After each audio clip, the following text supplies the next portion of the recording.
Ишкерлерди мыйзамсыз текшергендерди айыпка жыгуу сунушталды. Анда мамлекеттик мекемелер ишкерлерди текшерүү үчүн алгач прокуратура органдарына кайрылышы керек. Көзөмөл органа кайрылууну карап чыгып текшерүүгө негиз болсо, атайын рейстерге каттайт. Эгер катталбай туруп текшерсе, 15 000 сом айып пул салуу каралып жатат. Ал эми кылмыш жаза кодексинде 300 000 сомдон баштап 500 000 сомго чейин айып же 2 жылга чейин эркинен ажыратуу каралган.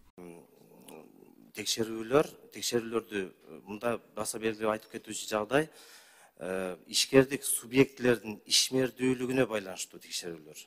Ошондой текшерүүлөр прокуратура органдарына катталгандан кийин, анан кийин ошол уруксат алгандан кийин, катталгандан кийин гана текшерет да.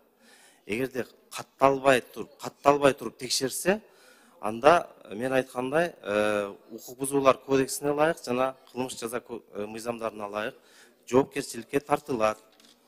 Анда салык жана укук коргоо органдарына байланыштуу текшерүүлөр гана прокуратуранын каттоосу менен жүргүзүлөт. Эл өкүлдөрү акыркы учурда ишкерлерди негизсиз текшерүүлөр жүдөткөнүн билдиришти. Депутат Дастан Бекешев ишкерлер сөз болгон рейстерди кайсы жерден көрө аларын сурады.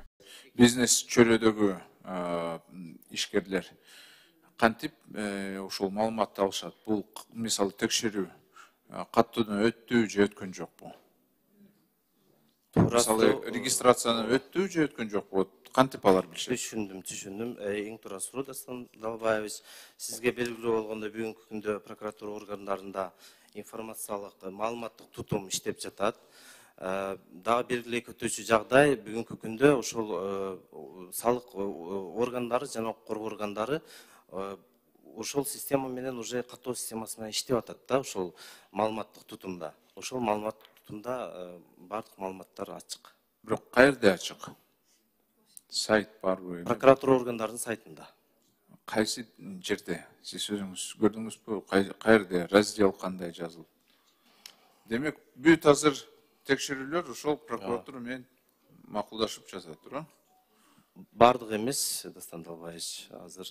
Ошондо жерде внеплановая проверкада физические лица или юридические лица арыз жазса, азыр анда 100 жолу жазса, 100 жолу ишмердүүлүгүн текшере береби? Бул туура эмес нерсе да. Анан жана биздин коллегабыз көрсөттү, ошону баягы биздин ишкерлер, арыз алган ишкерлер, арыз түшкөн кишилер каяктан көрүш керек? Кандай арыз түштү, кандай мазмунда түштү? Ошону прокуратура ачык айкын ошол жерден кайсы сайттан көрө алат, ошону да бир көрсөк, ошонун да механизмин көрсөк.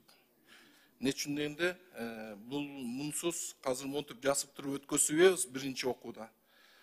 Эртең күнү эле ошо биздин эле ишкерлер эле кыйналат да.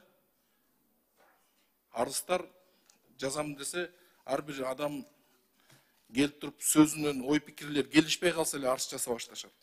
Негизсиз акча жыйноо фактылары да кездешкен. Бул жагдай коррупцияны күчөтүү менен бирге ишкерлердин ишин артка тартып жаткандыгын жашырышпайт. Негизи бизнесте көбүрөөк мындай текшерүүлөрдү бул биздин жогорку жактын же болбосо бир мамлекеттик органдын айтуусунун негизинде келдик деген иш аракеттер болуп бизнести текшерген учурлар бар.